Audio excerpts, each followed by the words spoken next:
Let me ask you something simple but quietly powerful. When was the last time you actually felt your birthday? Not just acknowledged it, not just replied thanks to a few messages, but truly felt it the way you did when you were a child? The way your heart used to thump with excitement at the thought of balloons, cake, and everyone's eyes turning toward you for one small, sacred day. Remember that feeling?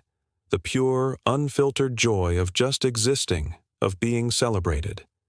As we grow up, life has a way of dimming that light.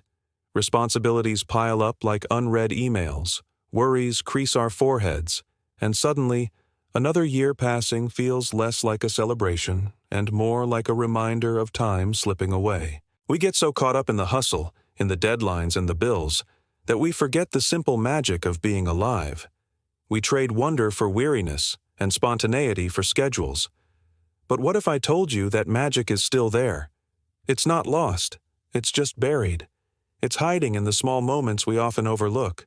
It's in the taste of your first coffee in the morning, the warmth of the sun on your skin, the sound of rain against your window pane, or the genuine laughter of a friend. That childhood joy, that ability to find wonder in the ordinary, is a muscle. And like any muscle, if we don't use it, it weakens. But the good news is, we can always start training it again. I remember being a kid and building a fort out of pillows and blankets. Inside that flimsy structure, I wasn't just in my living room. I was a king in a castle, an astronaut in a spaceship, a pirate on the high seas. My imagination wasn't a tool. It was my reality. We all had that. We all had the power to transform the mundane into the magnificent. So, where did that power go? It got quieted by voices telling us to be realistic, to grow up. We were taught that imagination was for kids and practicality was for adults. But that's a false choice. The most innovative, creative, and, dare I say, happiest adults are the ones who never fully let go of their inner child. They understand that a sense of play isn't frivolous. It's essential. It fuels creativity. It reduces stress, and it connects us to a deeper, more authentic part of ourselves. Think about it. When you were a child, did you worry about whether you were good enough at finger painting? Did you care if your dance moves looked silly? No, you just painted. You just danced. You created and expressed yourself for the pure joy of it, without the crippling fear of judgment. That's a freedom we can reclaim. So how do we do it?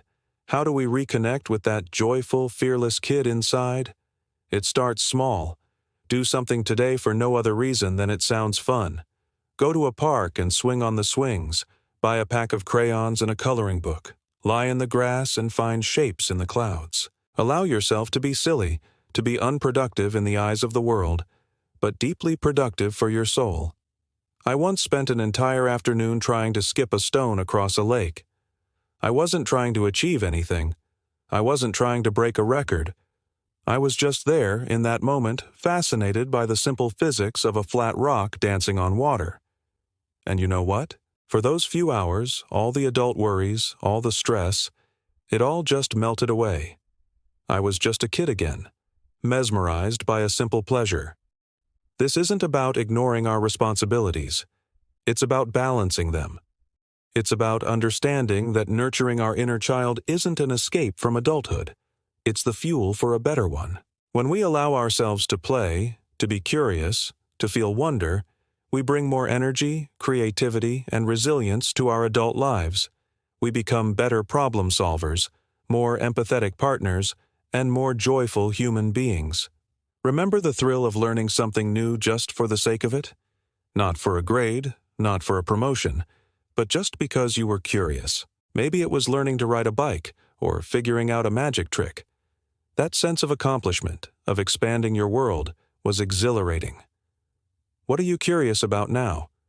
What's a skill you've always wanted to learn, just for fun? Learn a few chords on a guitar. Try baking bread from scratch. Download an app and learn a new language. The process itself is the reward. Let's make a pact. Let's try to find a little bit of that childhood magic every single day.